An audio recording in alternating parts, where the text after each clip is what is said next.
मी तेच तुम्हाला सांगायचा प्रयत्न करतोय की जेव्हा ऊसाकरता ठिबक करतात ना, तर ऊसामध्ये प्रॉब्लेम काय काय येतात. तर हे बघा, पहिला प्रॉब्लेम येतो की ऊस नंतर जेव्हा मोठा होतो ना, तेव्हा तो पडून जातो. त्याच्यामुळे ती ठिबकची नळी पूर्ण निघत नाही, कुठेतरी ती अटकते आणि मग शेतकऱ्याला तोडून टाकावी लागते. आणि मग ते मशीनने ऊस वगैरे तोडतात किंवा मजुराने जरी ऊस तोडलं तर ती नळी वाया जाते आणि पुढच्या वेळेस पुन्हा नळी नवीन घ्यावी लागते. हा झाला एक प्रॉब्लेम.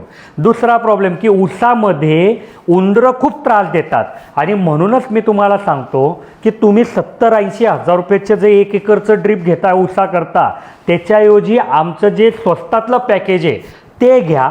साधारणपणे आज आमचं जे हेवीतलं पॅकेज आहे ते 15,000पर्यंत जाईल 1 एकर. मग आज 70,000चं ड्रीप आणि 15,000चं ड्रीप, ते पण एकच हंगाम चालतं, कारण तिच्यात नळीचा प्रॉब्लेम नाही आहे, ऊसाचा प्रॉब्लेम आहे. मग त्याच्यापेक्षा बाबा हे पॅकेज घ्या.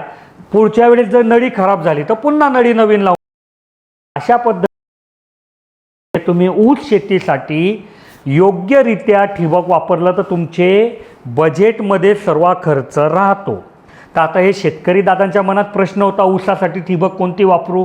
तुमच्याही मनात असा काही प्रश्न असेल तर मी त्याचं उत्तर द्यायला तयार आहे. तुम्हाला तो प्रश्न ह्या व्हिडिओच्या कमेंटमध्ये विचारायचा आहे, म्हणजे पुढच्या व्हिडिओमध्ये मी त्याचं उत्तर नक्की देईल.